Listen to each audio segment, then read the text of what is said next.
समझ नहीं आ रहा अपने सैलरी इंक्रीमेंट का क्या करूं। बेटा इतना क्या सोच रहा है, अपने म्यूचुअल फंड्स के एसआईपी का टॉप अप करा ले। This is the right time. क्या समझ में नहीं आया। बेटा इतना क्या सोच रहा है, अपने म्यूचुअल फंड्स का एसआईपी टॉप अप करा ले। This is the right time. आप समझा।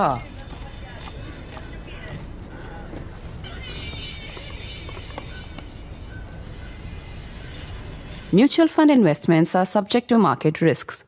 Read all scheme-related documents carefully.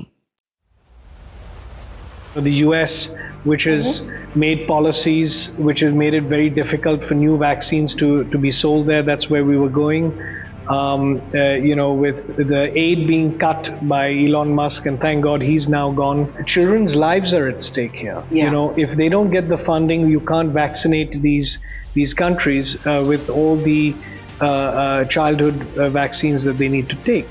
COVID is back in the headlines. I want to take you back to those years. I don't think it's said often enough that you were a real hero of the time. The biggest risk was not financial, it was reputational.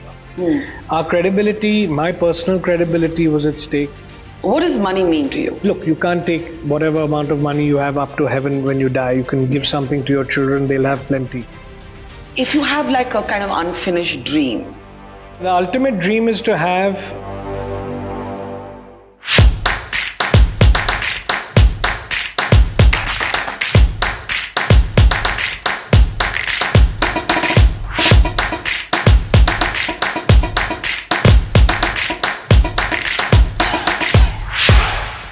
Adar, COVID is back in the headlines, though thankfully in not as dreadful a way as our memories take us back to 2020 and 2021. But given that COVID is back in the headlines, I want to take you back to those years when you basically took a punt on the vaccine, a vaccine that a majority of Indians used as our defense against COVID. I think not many people know how big a risk you took at the time, how tough a decision it must have been for you, and what made you do it. So I want you to take us back to those years. Well, Barkha, the thinking at that time was I didn't want to have any regrets going forward, that I had the ability and capability to act and do something to protect our nation and the world at large, given our expertise and huge manufacturing capabilities. Now, the risk at that time was, as you very well put it, it was a very calculated risk. And the biggest risk was not financial, it was reputational. Our credibility, my personal credibility was at stake, that if I failed or couldn't deliver, on the promises, that would haunt me later on. So I had to be very, very careful on what I said, what I did, the execution, raising the money, partnering with the right people. So that was the thinking behind it. And, touch wood, everything eventually, worked itself out with all the ups and downs. But before we got to the eventually, were there many sleepless nights? Like I remember being in touch with you pretty regularly in those months because I was out there telling the COVID story. And I remember once you told me that, you were just like, I've taken this risk and now I have to deliver. And sometimes I'm like, grappling with this anxiety. What if I fail? So how did you deal with those voices in your head? Well, for the first time, I really felt the stress an entrepreneur goes through. Yeah. The risk of failure, because until then we were a steady ship. We were doing our business, regular business. At one point, I did feel that I may have gotten in a little bit over, ahead of myself and a little took on challenges that I might not be able to deliver. But, what I did was I just compartmentalized what I had to achieve on that day and just didn't think about what I had to do the next day. Otherwise, I'd have a nervous breakdown. Yeah. So there were, of course, sleepless nights and things now a lot more relaxed. And I think, it's very important for every entrepreneur or businessman or anyone who wants to do anything in life that you do take that chance where you face unsurmountable odds, and you face the challenges, and you deal with everything that comes along. And I think I'm stronger for it. I learned a lot. I never went and did a master's. So, what I learned in those 2 years, dealing with the government, the media, executing these large projects, raising capital, which I'd never had to do before. So I sort of educated myself, and I got a crash course So that in was those your 2 MBA. years. That was my MBA, I would think, and and came out doing okay. So now we're very relaxed and looking I want forward. to say that I don't think it's said often enough that you were a real hero of the time. And I'll tell you why I say it. Because you didn't have to do this vaccine. Yes. And I think that's what people don't understand. It was not like a commercially motivated decision. Serum was already producing more than 60% of the world's vaccines. You did not have to do it. Nobody asked you to do it. It was like you yourself taking this risk and doing it. And when you look back at that moment, and I think I remember talking to you then, and you said you were driving to work where we're sitting right now, and it just came to you that you've got to do this. What was that? What was that voice inside you? Why did you do it? Well, look, I'm a second generation, and there's always this pressure to prove yourself. But one doesn't want to make a mistake in doing that. Sometimes you get ahead of yourself.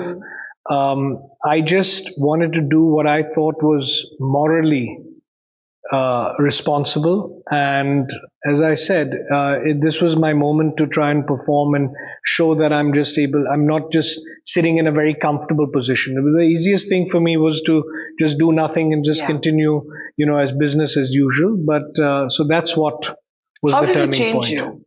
you? You must have been like a pretty chilled business tycoon before that. And here this was baptism by fire. Yes, because I was working till 11 at night, which Yeah. I'd never done before. No work-life balance. Haha. No. And that I was genuinely doing what certain people had mentioned, working 16, 17 hours a day. So I think it definitely made me a little more independent and resilient. I gained a lot of confidence on the kind of decisions that now even I'm making going forward. So it really educated me and made me a little more resilient toward the challenges in the future. Now, when a challenge comes up, it's nothing compared to what I went through. So it's really helped me in that sense work with all the kinds of different uncertainties. Now you've got the US, which has made policies which have made it very difficult for new vaccines to be sold there. That's where we were going. With the aid being cut by Elon Musk, and thank God he's now gone, because what was happening is that a lot of these African countries and other nations and institutions like Gavi and WHO were dependent to a certain extent, but they've obviously secured funding from other countries. Children's lives are at stake here. If they don't get the funding, you can't vaccinate these countries with all the childhood vaccines that they need to take. So these are the challenges we're facing right now. But of course, compared to COVID, it was very different. Yeah. I'll come to the Trump years in a moment. But did you ever in that period of COVID feel like I shouldn't have taken this on? There were some moments, but then once you're in it, then you have to come out the other end. Otherwise, there's no turning back. There was a point of no return. So once you had announced that you're going to do it, then you have to go ahead at whatever cost and just get that done. And, the government was also very supportive in trying to get permissions and things in record time, which we hope we can continue even today. Let's talk about today. Yeah. As I said, COVID is back, not in that way that it paralyzes us. But it's back. And what we do know is that this is a virus that mutates and there are new variants. And what does that do in terms of vaccine production? You might have people now asking you all over again. No, so that's very interesting. A lot of people have been asking me. Like random strangers? Yes. And, so there's a funny thing right now. There's a policy that allows pharmaceutical drugs. There's a list of drugs where if you've done trials or trials have been conducted on those products in the US, in Europe, any of the regulated markets, India will not mandate a trial to be done as well, and you can get a license. What my plea now probably will be with the government, we've already written to them, is that allow this for vaccines as well. Because, for example, we have the JN1 strain here. Yeah. We're licensed in the US. This is the Novavax vaccine, Yeah. which was Covavax, if you remember. And this can be given to people in India if we just have this rule where, if you've done trials in the US Elsewhere. and you're licensed, but in a proper regulated country, then you should be allowed to give the vaccine, in India. So are you saying that So otherwise what would happen is that if we started doing again a small trial here, it would take a year and then the season would be lost. Now, COVID is somewhat like flu, whereby, the strains change and every year you need to take a shot of the flu vaccine, for example. We'll eventually have a COVID and flu combination vaccine. So it's just a choice. If people want to protect themselves, if you're vulnerable in that category and you want to take it. So we just need our policies to be just tweaked a little bit in India so that we can do that. And so I'm working on that. So let me understand this properly. You're saying that Novavax, even though it has gone through its regulatory trials in the United States of America, to be brought into use in India, it would have to go through the trial. Yes, because it's a different strain. This is not the strain that we had during COVID. I see. So now the strain is JN1 and the subvariants which are similar to that. So when you have a vaccine like that, which is approved in the US, we should be allowed to give it to India. And that's what I'm working with right now to answer your point. Okay, what do we do with COVID right now if it comes? Now, you are in an unprecedented, and you alluded to, Trump, unprecedented environment in terms of an anti-vaxxer who's in government in the United States of America, right? He's a known anti-vaxxer, Mr. Kennedy, and he's the health secretary of the Trump administration. What does that do, A, to your business, but B, to the larger awareness that, people have spent so much energy building up awareness and busting myths. But now you actually have an administration that could hurt your space in two ways. One, tariffs, and two, basically creating fear around vaccines. No, so the US is trying to do what it thinks is best for the US. Yeah. I respect that. I understand that. But, I fear they'll end up doing more harm than good. For instance, with the tariffs. Yeah. Ultimately, the citizens in the US are going to end up paying more for everything.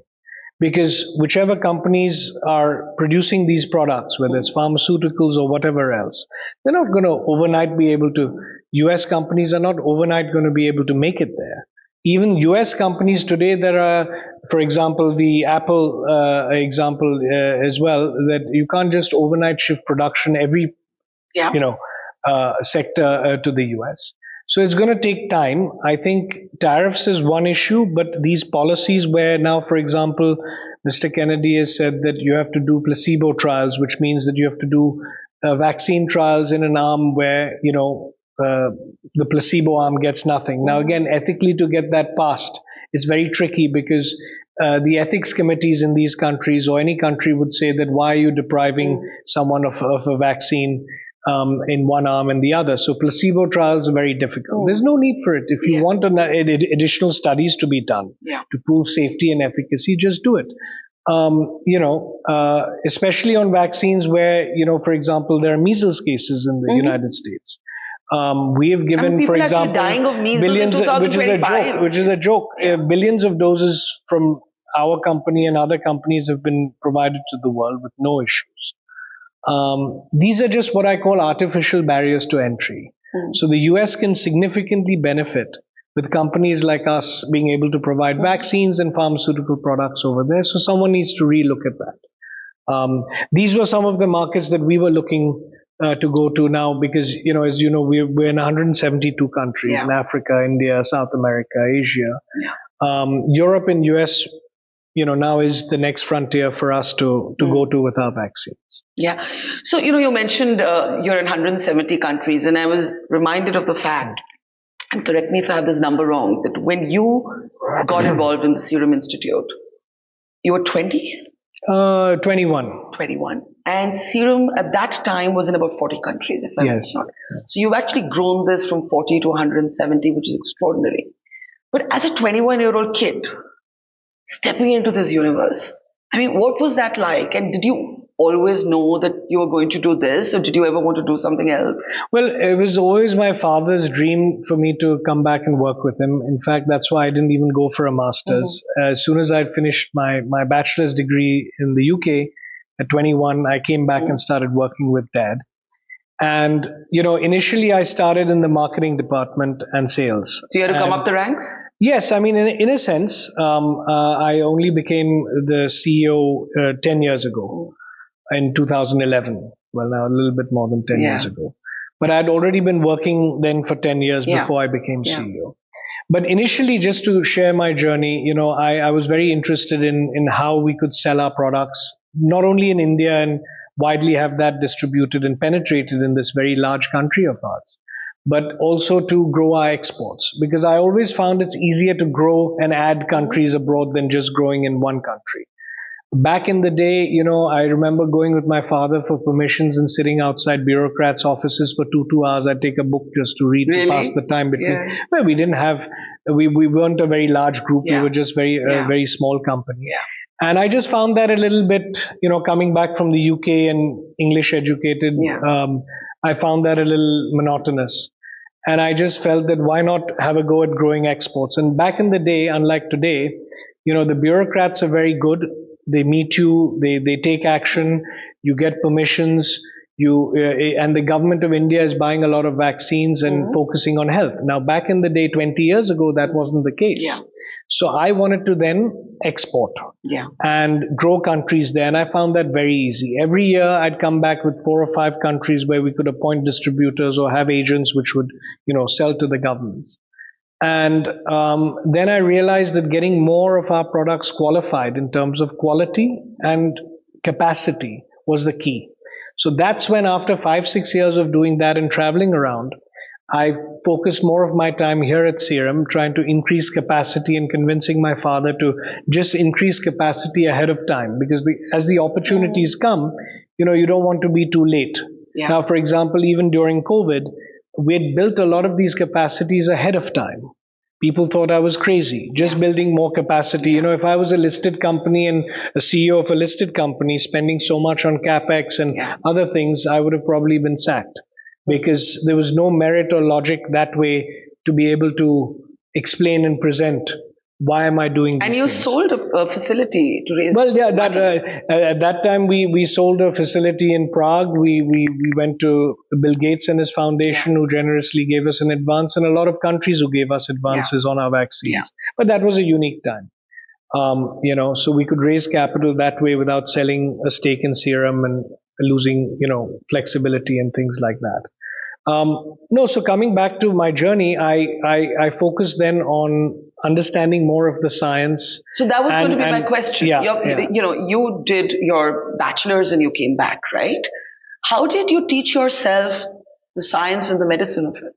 I spent a lot of time with the scientists on the shop floor, understanding, the guys who had built Serum with my father in the 60s and 70s. They were very kind enough to teach me, a lot of the ins and outs of how to not only produce, but then, how to become more efficient. We improved our technology. We partnered with a lot of companies to improve our yields. Because what I found every time I'd come back from countries is that we had so many orders. We just couldn't supply.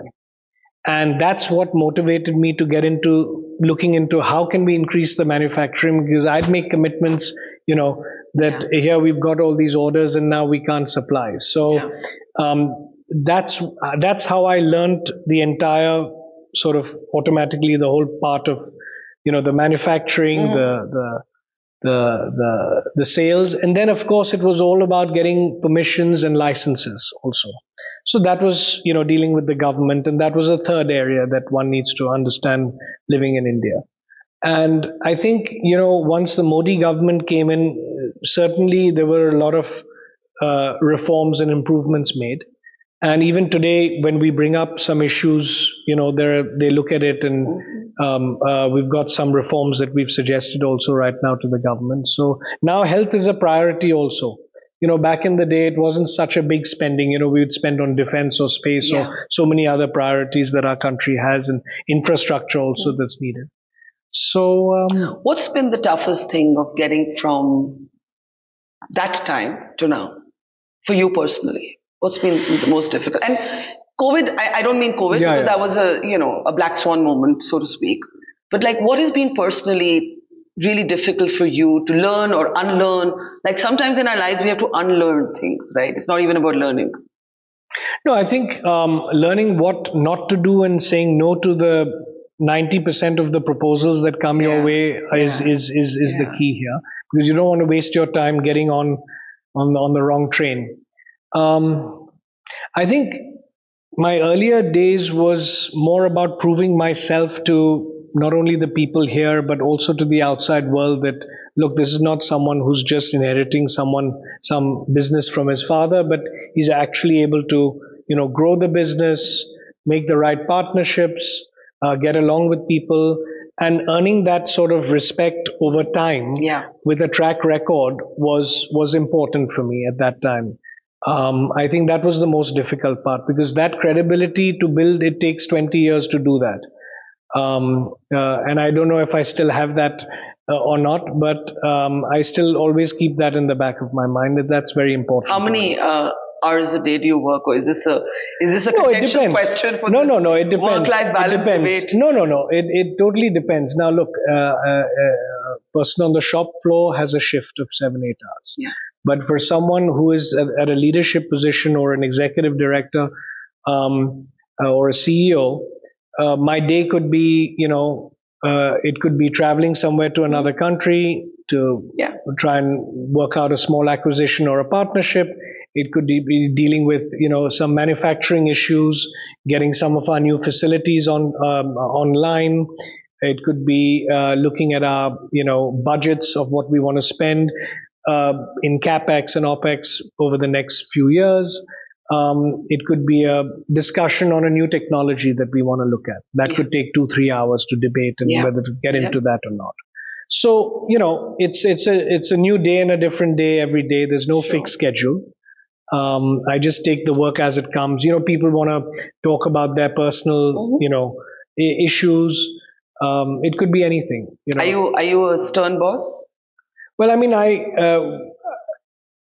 I don't tolerate, repeated mistakes or incompetence, but I'm quite generous in terms of, allowing people the freedom and empowering them to do what they want.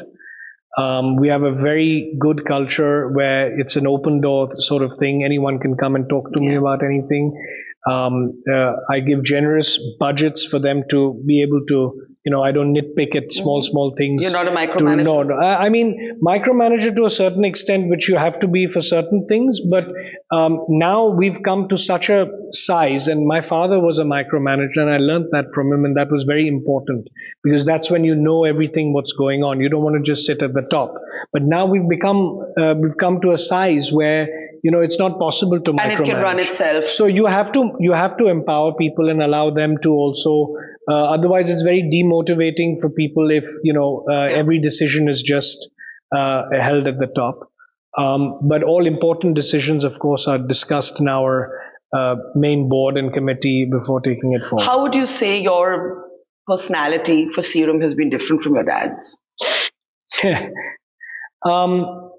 Well, yes, one was this micromanaging part, as I mentioned. My father and I don't differ in many ways and sense. I've only just, I would say, been a little bit more ambitious in wanting to, grow to, other markets and vaccines and technologies, and he's always backed me on it. There've always been debates, even during COVID, how much should we make or invest or do. He's always then let me do whatever I've wanted, with a bit of convincing and faith that he's always had. He was always very happy with the vaccines that we were making at that time, but I always felt You could do with more. competition and to do more, I said, well, what would be my contribution? Why can't we, do this? Why can't we do that? And that would take, time, clinical trials, money, a lot of other decisions in there. We'd have to recruit more people, buy more land. So, there were risks associated with that. And he always would caution that, don't try and be too big too fast. Don't take debt. Don't borrow money. If it wasn't for his guidance, I may have tried to grow too fast and then stumbled you were and a fall. young man in a hurry. Yes. Yeah. And, that guidance from him, which I didn't appreciate that much. I see the wisdom in it today. I see a lot of other groups and people, taking on debt, buying 20 companies and then regretting it. So although we have diversified in the finance business and one or two other areas, but in a small and very measured sense, nothing that can, break and shake the group in a sense, because that's very important. And I want to come to those diversifications in a moment, but I think a lot of people would want to know, what does money mean to you? Is it the driving force?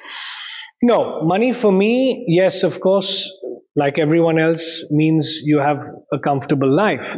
But more than that, money to me gives me the ability to bring about change, address inequality with the social work that we're doing in our foundation, in our business. Because we have, and we're comfortable financially, I have the freedom to offer, for example, our vaccines to the poorest nations at the lowest prices so that they can afford to take it. Money to me gives me is an instrument or the medium where I can do good. And because look, you can't take whatever amount of money you have up to heaven when you die. You can give something to your children, they'll have plenty. You've seen all the philanthropists today also looking at it that way. For me, I think if I can use my money to do good for humanity and address the inequalities that are there, that is all that I hope to achieve. Look, we don't have investors in Serum and public shareholders and others that we have to answer to. So You've never thought of going public? No, because it would only make us more. It would make us chase quarterly earnings, and then I'd have to increase prices, and I'd have to make even more profit. And then what do you do with that ultimately? How does that benefit humanity?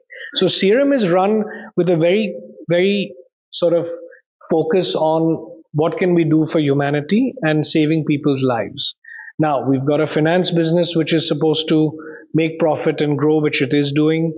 So that's not the way I want to run Serum. Serum is run in a very different way. Talking about saving lives, I think one of the most significant vaccines that's going to roll out is HPV. Yes. And the reason that it's so significant is that it is perhaps the only cancer that is preventable, which is cervical cancer. Yes. And I think more than 90% or 99% of all cervical cancer cases are because of HPV. Now, the government is going to make this part of its universal immunization program. When are we looking at this rollout? Hopefully, has this gone into production? Where are we? Yeah. We've already, in fact, there's the building right behind us here, which is going to make it. It's we've got a 50-60 million dose capacity, which is enough for India. And by the end of this year, we're expecting the government to roll it out. So we're very excited. This was delayed by 1 or 2 years because of COVID. All our facilities and everything was focused on that. So I'm very excited and looking forward to getting this vaccine out. And at the moment, it's for girls, but also for boys, to prevent other things, is something that we're looking at. We're approved for it. So first we'll roll it out for the girls between the ages of 9 to 12 and 9 to 14. I think, And, technically any girl or any woman can take it even up to a later age. So I think this will make a huge difference to India. India has never had a vaccine made in India, for this. So hopefully by the end of this year. It's really a very, very significant vaccine. But I wanted to talk a little bit about the other big vaccines that are in the pipeline. Dengue, I know. Malaria came last year. Pneumonia.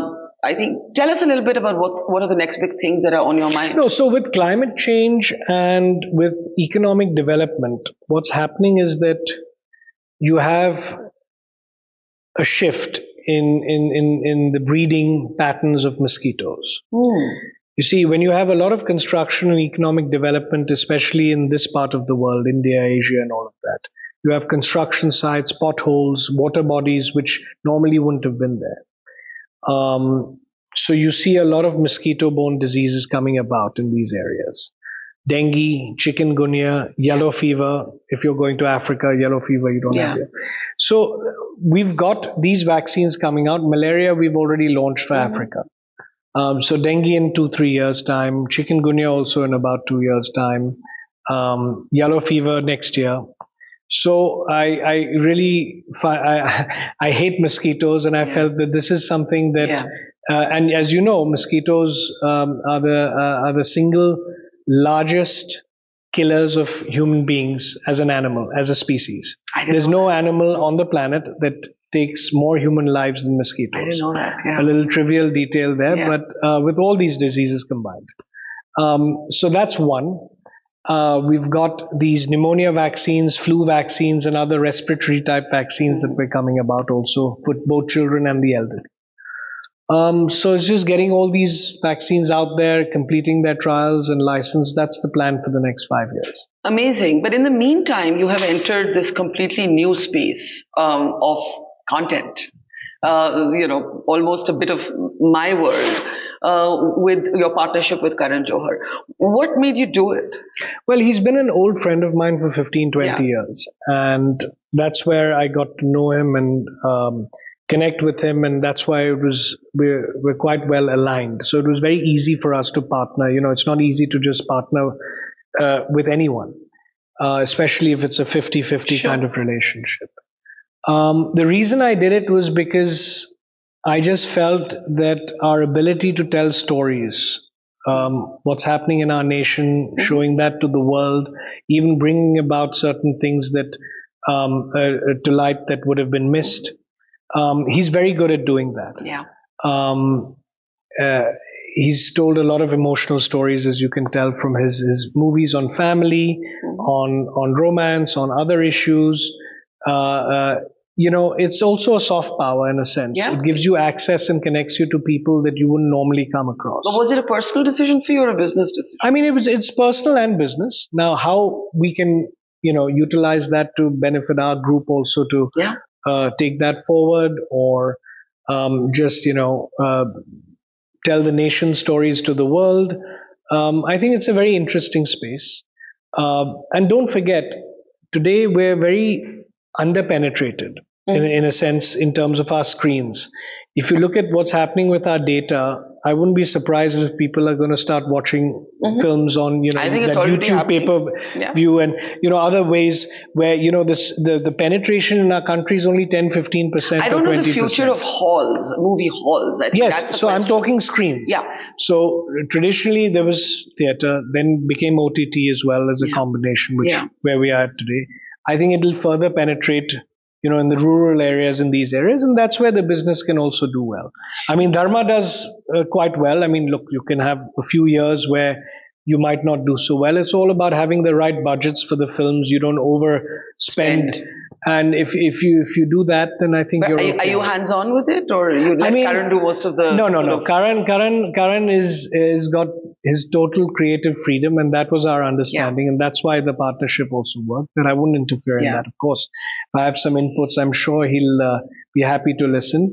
But we'll just try and make sure that we build these other verticals of distribution, having our music label and all that he's working on, and creating more and more content. I think, again, producing and increasing the production of content is also the name of the game. But we want to make good content. We just don't want to mass produce. I mean, you've got Martin Scorsese come on as EP on Homebound, and the clips look amazing. But what I want to ask you is, as a young man who grew up between India and England, what would you watch back then? Because there was no Netflix and there was no... No, look, I mean, I was, till the age of 10, I was in India. Right. And then I went to Were you allowed to watch movies? No, of course I was. I wasn't allowed to watch but we all watched it. I grew up on, Amitabh Bachchan and that generation of movies. And then there was a period where I didn't watch a lot of Indian cinema. And then again, over the last 5-6 years, I've been, because of common friends, I've been watching a lot of their films and movies. I think, I've enjoyed some of the romantic films, some of the action movies. I like some of the stories, like Alia Bhatt was in one, Gangubai, bringing to light, the issues that sex workers go through. and the injustice they face. I liked films like Rocky Rani, which was a nice romantic It was a hoot, movie. yeah. Then there was the controversial film Animal, which a lot of people felt was a bit misogynistic or whatever. But I just felt it brought about a lot of issues of Indian families, a father-son relationship in business or even, the other dynamics at play. Yeah. So there were these sort of films that I enjoy watching. Maybe we'll make some more like that. And It's a very different space from your core business. Are Yes. vaccines going to remain the core business? Yes, absolutely. I think in our group, if you look at it, 70% of my time and the revenues are coming from the vaccine business. Now you've got finance, real estate, and hotels, which takes a small part of the balance. So we'll grow that. We're going for a capital raise in our finance company because that needs capital to grow. Do that at the end of this year. We sold off our stake in the insurance and other businesses which are not core related because I want to again focus capital on our finance business and on Serum. So that's where I don't want to get too diluted and diversified. Yeah.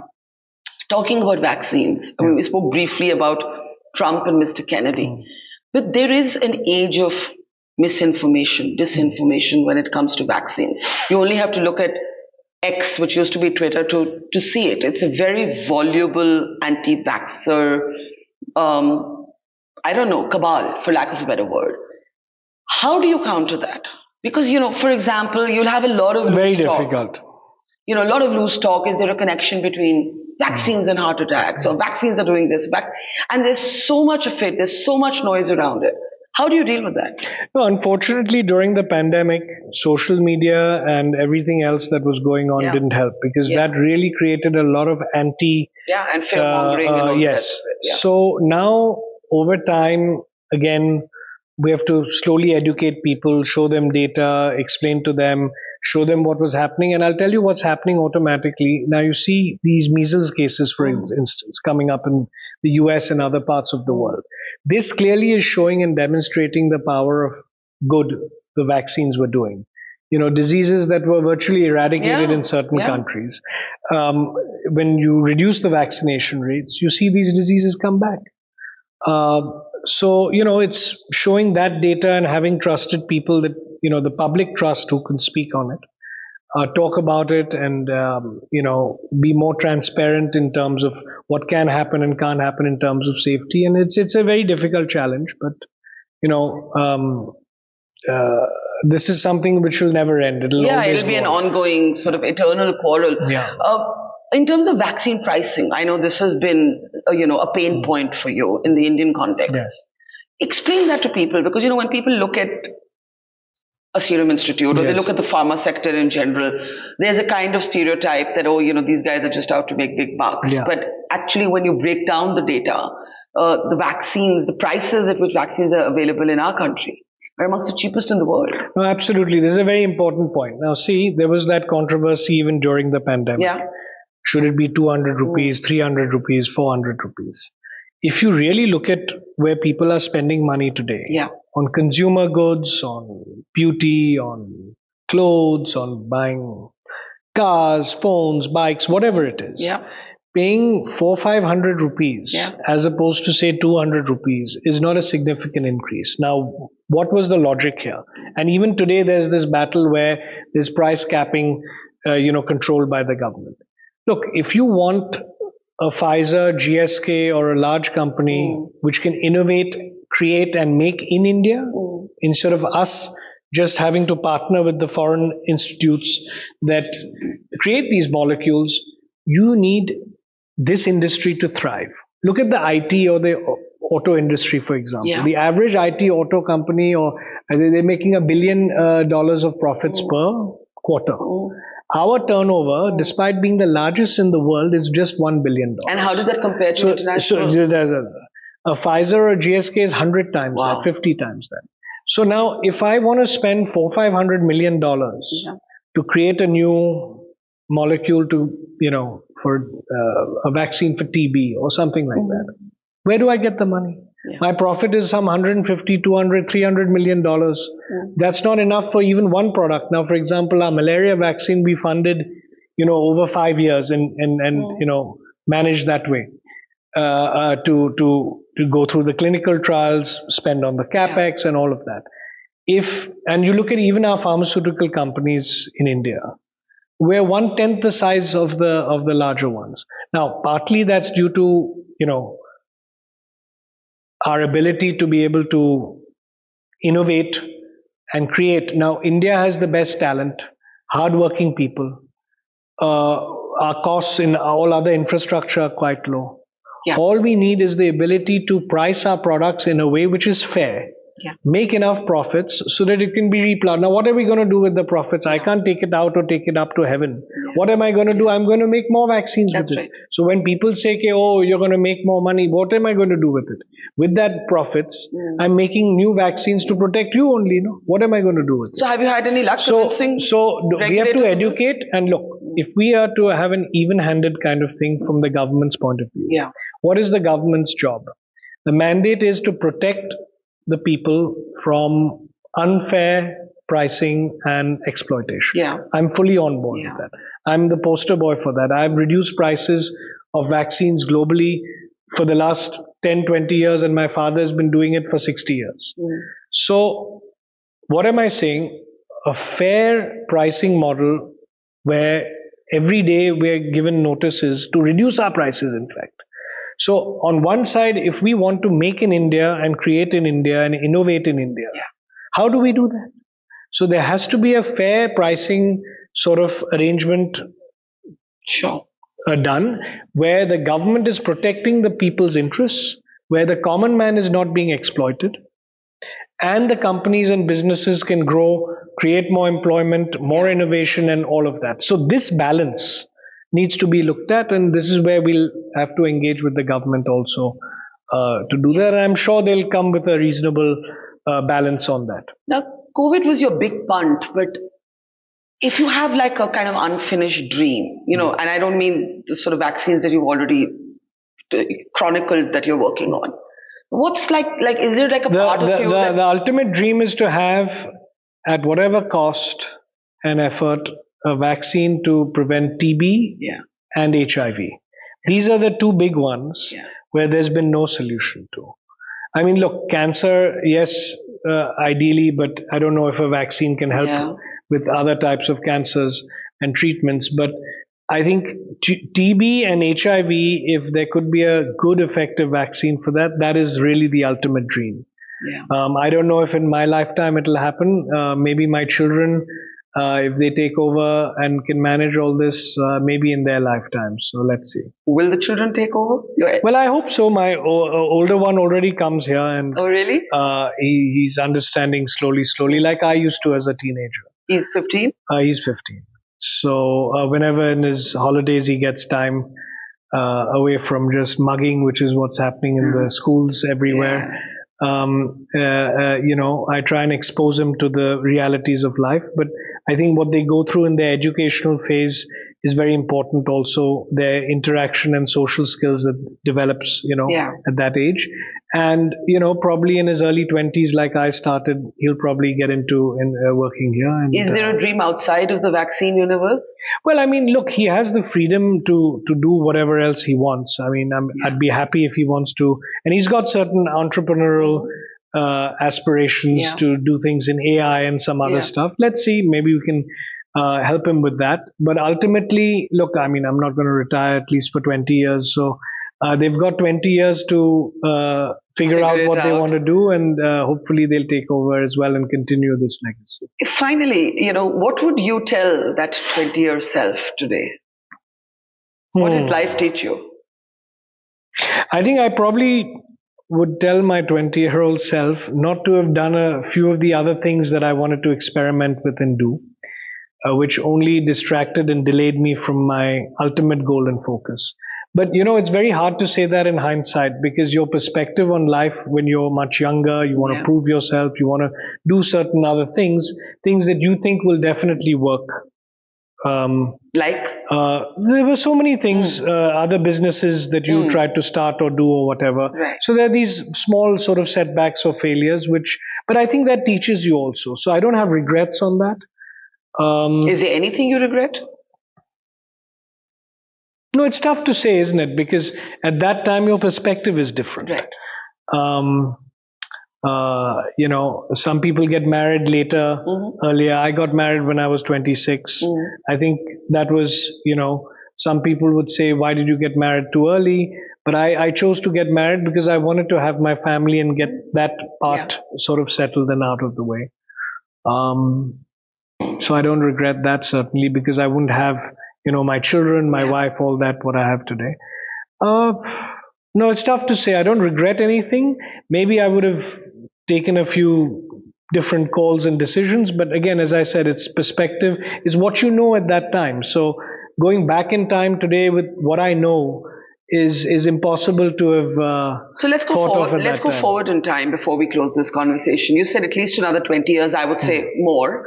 But if 20 years later I come here and we have this conversation again, and let's say you've got your TB and your HIV vaccine by then, what do you, because the world's going to change really quickly. AI is going to change how we make medicines.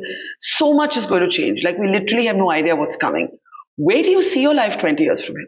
Oh, hopefully I'm retired and I can look at, my social work and focus on, things related to climate change and my other social work that I'm doing. Which I learned today that you're doing a lot of work in the city of Pune to actually clean up we've the been city. doing that for 10 years. Tell us a little bit about that. We've got 450 trucks and machines which pick up the waste.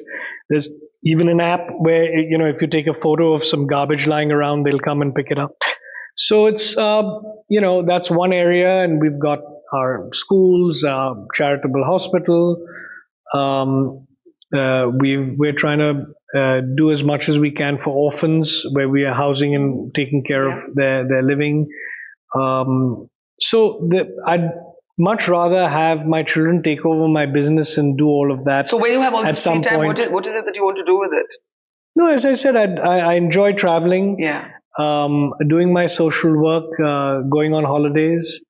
I'd love to be able to spend more time doing that, but right now that's difficult given all the things that we want to get done right now.